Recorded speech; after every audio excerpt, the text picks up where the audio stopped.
పుట్టింది. ఖచ్చితంగా ఈ ప్రభుత్వం దీనికి మూల్యము చెల్లించక తప్పదని ఈ సందర్భంగా తెలియజేస్తున్నాను.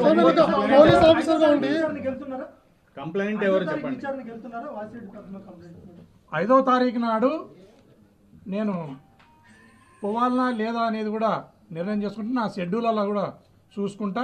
నా షెడ్యూల్లో ఏదైనా ఆ తారీఖు నాడు 5వ తారీఖు నాడు ఏదైనా ఇబ్బందికరమైన పరిస్థితి ఉంటే ఇంకో డేట్ అడుగుతా. లేదు నాకు వీలైతుంది పోవడానికంటే ఆ రోజు నేను హాజరవుతాను. ఈ సందర్భంగా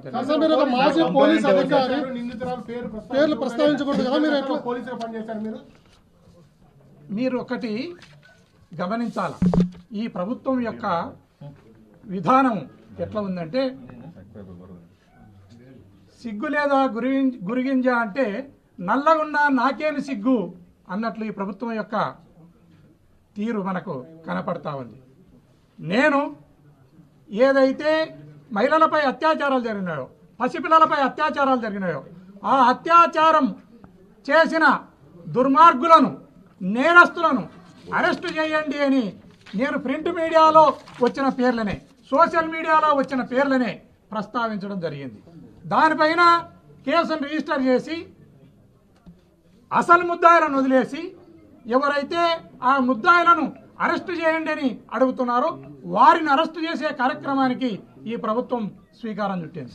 సార్ మీరు బాధ్యతాయుతమైన పదవిలో అదే కదా చెప్పినారు కదా, చెప్పినారు కదా, ఇప్పుడే కదా చెప్పినా. దానిపైన ఆల్రెడీ దానిపైన సోషల్ మీడియాలో వచ్చింది.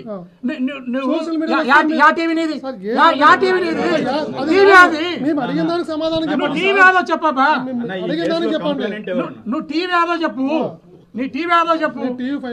మళ్ళీ అసలు ముద్దాలను పట్టుకొని నీ టీవీని అసలు ముద్దాలను పట్టుకొని కానీ నీ టీవీని అసలు ముద్దాలను పట్టుకొని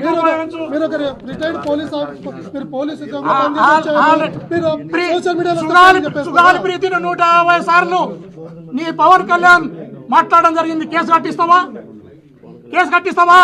నీ చంద్రబాబు నాయుడు ధర్మవరానికి వచ్చి ఇదే ధర్మవరానికి వచ్చి బాధితుల పేర్లను ప్రస్తావించడం జరిగింది. కేసులు కట్టి నీ TV5లో అనేక మంది పేర్లను ప్రస్తావించడం జరిగింది. నీ TV5 మీద కేసు కట్టండి. బాధ్యతాయుతమైన పోలీస్ ఆఫీసర్ గా పనిచేసిన చూపిస్తా. బాధ్యతాయుతమైన జర్నలిస్టులుగా ఎక్కడ కూడా ముఖ్యమంత్రిగా పనిచేసిన ఇప్పుడే చూపిస్తా.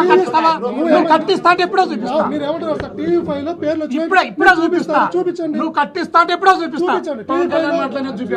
TV5లో నేను పవన్ కళ్యాణ్ మాట్లాడే చూపిస్తా. మీరేమంటున్నారు? నీ పవన్ కళ్యాణ్ మాట్లాడినే చూపిస్తా.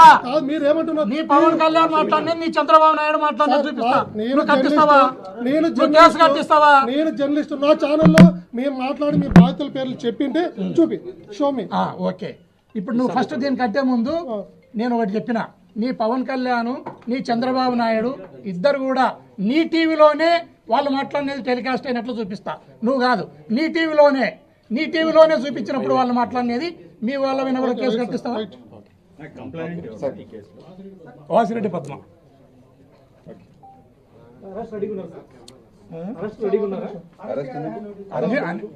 అన్నిటికీ రెడీ ఉంటా. దానికి ఏమి ఎక్కడ సార్ మా మాధవ్ గారు మూర్తి సార్ మాట్లాడతాం. మూర్తి గారు ఒక నిమిషం ఆగండి. మూర్తి గారు ఒక్క నిమిషం, నేను చెప్పేది వినబ్బా. ఇంకా నువ్వు చెప్పేది వినుకుంటానే పోతా, ఇంకా ఇదే చెప్తానే ఉంటావు. నేను చెప్పేది వినండి. మూర్తి గారు నేను చెప్పేది వినండి. చంద్రబాబు నాయుడు, పవన్ కళ్యాణ్ ఇద్దరు కూడా బాధిత మహిళలది, బాధిత బాలికలది ఏదైతే పేర్లను ప్రస్తావించినారో ఆ పేర్లను ప్రస్తావించినది మీ TV5లో కూడా టెలికాస్ట్ అయింది. దాని మీద మీ TV5 మీద కేసు కట్టించే, ఇన్వెస్టిగేషన్ చేయించే శక్తి నీ దగ్గర ఉందా అని సందర్భంగా అడుగుతున్నా. హోమ్ మినిస్టర్ మాట్లాడే చూపిస్తాం. నీ హోమ్ మినిస్టర్ ఓపెన్ చేసినట్టు నీ హోమ్ మినిస్టర్ మీద కేసు కడతారా? మూర్తి గారు, నీ హోమ్ మినిస్టర్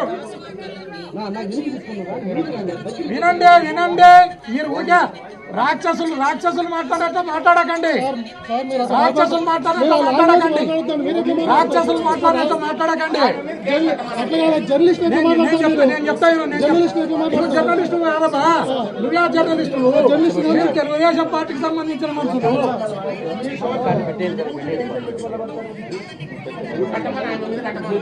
ఇప్పుడు చంద్రబాబు నాయుడు గారు మాట్లాడినది ఇదో వినండి,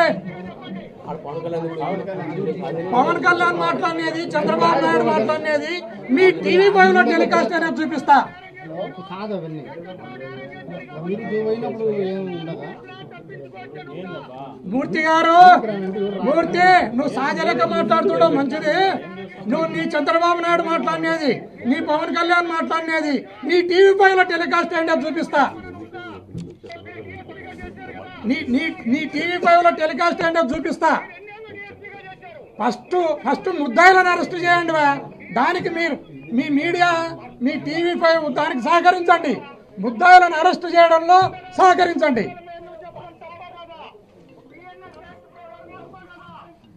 ఎన్ని కేసులు పెట్టుకోండి, మేము చట్ట ప్రకారం చెప్పి ఎన్ని కేసులు పెట్టుకోండి, ఇబ్బంది ఏం లేదు. ఎన్ని కేసులు పెట్టుకోండి, మాకు ఇబ్బంది లేదు. చట్ట ప్రకారం మేము న్యాయస్థానంలో చట్ట ప్రకారం